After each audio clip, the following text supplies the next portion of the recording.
cualquier caso, podría valer una última reflexión, y es: el valor del voto antifascista de Euskal Herria Bildu también será decisivo en las elecciones generales. El voto antifascista, lo dice una persona condenada por haber estado con la organización terrorista, por labores de apoyo, tiene a Merche Purúa como portavoz, condenada por apología del terrorismo, y habla de la lucha antifascista. Bueno, él tiene la chulería de que sabe que se lo ha cobrado, que sabe que Sánchez se lo debe, que sabe que el Partido Socialista se lo debe desde hace 23 años, cuando empezaron las negociaciones, a espaldas del Pacto por las Libertades y contra el Terrorismo con el Partido Popular, y sabe que se lo tiene que dar, y le tiene que dar todo el poder que quiera. Raúl. Es que lo que no tendríamos que aguantar, o que lo tengamos que aguantar, es duro, ¿eh? Es que la marca política de la organización, que hasta hace 2 días pegaba tiros en la nuca a quien pensaba diferente, te diga la lucha antifascista. Si lo más fascista que ha habido en España son esta gente, fascista o comunista, que a estos efectos viene a ser lo mismo. Pero, en fin, bueno, esto es el resultado de las políticas de Sánchez. Y también que tome nota el PNV, porque bueno, totalmente. El gran damnificado, aparte de la nación española y de todos los ciudadanos y de los heroicos que resisten todavía en el País Vasco, desde el constitucionalismo, el gran perjudicado es el PNV en la batalla de poder que tienen. Y vamos, lo peor de todo es que yo no sé si va a ser Otegi u otro, pero que el próximo Lehendakari va a ser de Bildu, lo podemos dar por descontado, ¿eh? Carmelo, que te reincorporas con nosotros. Déjame que haga un repaso en estas elecciones municipales y autonómicas, que en el caso del País Vasco no había autonómica, el resultado final de Bildu. Atención, pues yo no sé si la gente ha caído en esta historia. 1.399, prácticamente 1.400 concejales. ¿Y esto qué supone? Prácticamente 400 más de los que ha obtenido PNV, es decir, lo ha barrido en territorio municipal. Bildu siempre crece a través de los municipios, es la estructura que siempre ha tenido de crecimiento. ¿Por qué? En Navarra y en País Vasco el entorno rural es muy importante, los municipios pequeños son muy importantes, la presión social, el terror tiene mucha más eficacia en un municipio donde todo el mundo se conoce. ¿Esta es la estrategia? Ellos se apoyan en el terror, y el terror funciona mucho más cuando es una pequeñita urbe. Bueno, repito, prácticamente 1.400, 400 más de los que saca PNV, es decir, lo está barriendo. En votos, prácticamente 44.000 votos más de los que ha obtenido PNV. Es decir, el regalo que le ha hecho está funcionando, el regalo de Sánchez a Bildu está funcionando. El pacto que tenían era Pedro Sánchez o el Partido Socialista, quien fuera el Partido Socialista, Zapatero, etcétera, gobernarían en la Moncloa con el apoyo de Esquerra y Bildu, y a cambio les regalaba las zonas en las cuales ellos pretenden tener sus repúblicas independientes. En el caso del País Vasco no es solo País Vasco, es lo que ellos denominan Euskal Herria, País Vasco más Navarra, que se le tiene que entregar a Bildu. Por eso se hizo todo el tránsito de pasar de ETA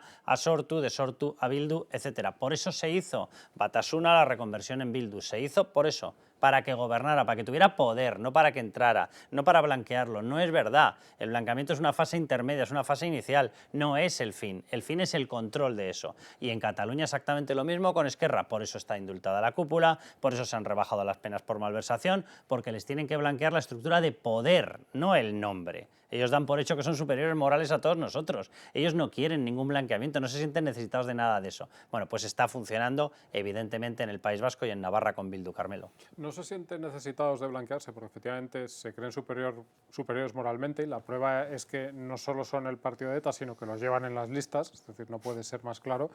Pero el caso es que yo creo que ese blanqueamiento sí que funciona, en el sentido de que al final, claro, cuando están todo el día diciéndote todos los medios de izquierda y el gobierno y el otro y hasta el PNV que esto es una gente muy respetable y muy democrática, ¿por qué no les vas a votar? Es que no te queda ninguna razón para no votarles. Es decir, son el partido en alza, son gente que además, incluso a través del terror, pero se mueve muy bien en los municipios, conoce a la gente para lo malo, pero también para lo bueno. Entonces, ¿por qué no les vas a votar? Es que eso es completamente lógico. Y lo que ha hecho el PSOE y lo que ha hecho el PNV, que como bien dice Raúl, lo está pagando, es dejar a esta gente en primera línea de la salida de carrera. Es increíble y con toda la ventaja. Lo de PNV es increíble cómo se puede ser tan necio, perdón por la expresión, pero es que es así. Es que lo han visto lo que le ha ocurrido a CiU y han seguido los pasos. ¿Pero por qué apoyas al Partido Socialista? ¿Por qué le das la investidura? Si te lo va a hacer. Ellos pusieron a Sánchez en el gobierno. Totalmente. Acordémonos. Con la moción de censura y lo han apuntalado. Exacto, con los presupuestos firmados con Rajoy una semana antes. Ahí estamos viendo pasar los resultados y efectivamente la subida de Bildu es dantesca. O sea, ocupa, en Pamplona estamos viendo segunda posición por debajo de UPN, segunda fuerza. Vamos a ir repasando las provincias vascas, a ver si tenemos por ahí Vitoria, Bilbao, las capitales de provincia, e iremos viendo que en todas en Bilbao efectivamente segunda fuerza, es o primera fuerza o segunda fuerza. En Vitoria directamente es la primera fuerza y en San Sebastián, lo veremos ahora en un momentín, creo que es la segunda fuerza. Es decir, se ha encaramado, en unas puede estar por detrás en el caso de Navarra, no del País Vasco, está por detrás de UPN, en el resto aquí lo estamos viendo, en Vitoria directamente es la primera fuerza, en San Sebastián por detrás de PNV, pero en todas partes es o primera o segunda fuerza en esa cosa que ellos denominan como Euskal Herria. En casi todos los sitios perdona Raúl, en casi todos los sitios es imprescindible para formar un gobierno. Que es lo que repetía Otegui. Dice, vamos a volver a ser imprescindibles. Hay otro damnificado que me parece relevante por el empeño que también ha puesto en blanquear a ETA o a sus marcas, que es Podemos, que uno de sus puntos, en una de sus plazas más fuertes era el País Vasco y Navarra, y ha tenido un resultado pésimo en comparación con los anteriores. También en favor de Bildu, claro, porque si tú desde tu partido te dedicas a blanquear a esta gente, pues ¿qué va a votar alguien de izquierdas en el País Vasco o de izquierda nacionalista? O, bueno, es que en España ya izquierda y nacionalista es casi inseparable, porque al parecer defender a la nación y una comunidad de ciudadanos libres iguales, que es una nación política, es de fascistas, según la izquierda española, entonces ya es inseparable. Pero ¿qué va a votar alguien de izquierdas en el País Vasco si desde la propia pues claro, izquierda nacional, si es que existiera, es decir, el PSOE o Podemos, se empeñan en blanquear y en vendernos a Otegui, bueno, y le hacemos películas y reportajes, y ya podríamos hablar de los medios de comunicación también, que nos daría para 2 o 3 programas enteros. Otegui, en la misma noche electoral, según estaba recolectando esos resultados y dándose cuenta de que efectivamente el regalo de Sánchez le ha funcionado. El regalo a esas listas con 44 terroristas, 7 asesinos, le ha funcionado. Por cierto, muchos de los etarras han salido, algunos de los etarras, no la mayoría de esos 44, pero han salido efectivamente, ya son cargos electos, es decir, les vamos a pagar el sueldo. Vamos a escuchar a Otegui. Por mucho ruido que hayan tratado de hacer, hemos hecho una campaña ejemplar, y hoy, que lo oigan bien, la primera fuerza política del conjunto de Euskal Herria es la izquierda independentista, la primera fuerza municipalista es la izquierda independentista, y la izquierda independentista ha sacado los mejores resultados de su historia hoy. Repasemos la declaración. La segunda afirmación evidentemente es así, es decir, ya son la primera fuerza. Es decir, aquellos que se pactó que se tenían que reconvertir de Batasuna ETA, ETA Batasuna, en una formación política para que lo controlaran, ya están en estos momentos en esa rampa de poder, ya tienen ese control. Pero atención a la primera parte de la frase, Carmelo, porque él decía hemos hecho una campaña ejemplar. ¿A qué se está refiriendo? A la campaña de los 44 terroristas y de los 7 asesinos. O sea, para la gente que dice, no, no se están reivindicando. No, que va, ejemplar. Ejemplar. ¿Cuál es el ejemplo? Meter 44 terroristas, 44 etarras. ¿Cuál es el ejemplo? Meter 7 asesinos. ¿Por qué? Porque vivimos de generar terror y así alteramos el censo electoral. La gente que no quiere convivir con el terror, la gente que no quiere que sus chavales sean marcados, ¿qué hace? Pues se marcha. ¿Y así que conseguimos? Pues lo mismo que en el País Vasco. Y vamos expulsando a la gente que no quiere convivir con esta gentuza. Y es triste decirlo y siento muchísimo, perdonadme la autocita, siento muchísimo tener razón, pero lo dije en este programa. Hay mucha gente en el País Vasco que, por desgracia, valora que se meta a asesinos en las listas. Y eso les funciona electoralmente y les ha funcionado. Y cuando lo hicieron, una de las razones por las que lo hacían era esa, y el resultado lo estamos viendo. En el País Vasco hay gente que vota a asesinos, que vota a terroristas. Lo sabíamos, pero ya lo han hecho más que evidente, porque había, digamos, siempre ha habido algunos, siempre ha habido una especie de pantalla, no, ahora ha sido más evidente que nunca, con luz y taquígrafos, que suele decir, y esa es la realidad. Y esa sociedad, que en una parte está huida porque no les queda más remedio a los pobres y en la otra está enferma, algún día, yo quiero pensar que algún día, probablemente, tristemente dentro de muchos años, pensarán, qué horror lo que se hizo aquí, lo que hicimos aquí o lo que hicieron nuestros padres, nuestros abuelos, porque la verdad es que es muy triste, es muy deprimente. María Chivite, líder, parece que va a volver a ser la presidenta títere de la Comunidad Foral de Navarra, porque es una presidenta que depende de Bildu, que depende de todos los separatistas y de Podemos. Pero bueno, María Chivite hacía estas declaraciones cuando se conocía que las listas de Bildu, de esa campaña ejemplar, como dice Otegi, llevaban 44 etarras dentro y llevaban 7 asesinos. Lo digo para la gente que tenga dudas sobre la predisposición del Partido Socialista a pactar. María Chivite es una persona de máxima confianza de un señor llamado Pedro Sánchez y de otro señor llamado Santos Cerdán, que es el que ha estado desarrollando la misma labor de Jesús Eguiguren, negociando con ETA en su momento, es la que ha desarrollado Santos Cerdán negociando con Bildu. Bueno, pues la persona que fue puesta para hacer lo que pidiera Bildu se llama María Chivite, y María Chivite, Partido Socialista de Navarra, hacía estas declaraciones sobre las listas con etarras de Bildu. Marco estrictamente legal. EH Bildu hace sus listas y la Junta Electoral se las aprueba. Por lo tanto, este es el marco legal. 2. Pasar de la violencia para imponer tus ideas a la palabra para acordarlas creo que es un éxito de la democracia y de la sociedad en su conjunto. Bueno, pues María Chivite, cojo su frase, meter a 44 terroristas y 7 asesinos es un éxito de la democracia. Unamos las dos declaraciones, para el uno meter etarras es ejemplar, para la otra es un éxito. Sí, además... ¿Y no se van a unir? No, Todos que va. Además, dice pasar de la violencia para imponer tus ideas políticas a la situación actual.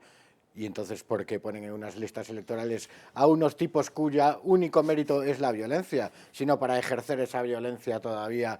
Eso por un lado. Y ¿recordáis cuando hubo una especie de marcha atrás de Bildu que decían, bueno, vamos a retirarlos? Los asesinos de las listas dijeron que no recogerían las actas. Fue recibido aquí. No se avergüenzan de nada, campaña ejemplar, lo dice por eso, claro que sí. Y hay otra cosa que me parece muy reseñable de la intervención de Otegi, como dice por lo menos una o dos veces, el conjunto de Euskal Herria, que somos la mayoría en el conjunto de Euskal Herria, que nadie se lleve a engaño, País Vasco y Navarra. Pues claro. Y ahora mismo el gran objetivo es liquidar a Navarra, o sea, la personalidad propia de Navarra, y como paso previo a una independencia, integrar a Navarra en una comunidad autónoma junto al País Vasco. Como cierre de todo el programa, os hago la última de todos los bloques que hemos tenido de análisis electoral y de análisis del adelanto electoral de Pedro Sánchez. Os hago la última pregunta. Dando por hecho que las mayores probabilidades son precisamente que caiga Pedro Sánchez, que haya un cambio de gobierno nacional. ¿Estamos a tiempo de cambiar esta barbaridad que estamos viendo? El tema de País Vasco, el tema de Cataluña, el tema de Navarra. ¿Lo harán? Carmelo o Raúl, el que queráis. Bueno, lo comentábamos antes. Evidentemente esto es una cuestión que no es coyuntural, que ni siquiera se puede plantear ni a corto ni a medio plazo. Venimos de más de 40 años en la que se ha hecho una política siempre a favor del nacionalismo.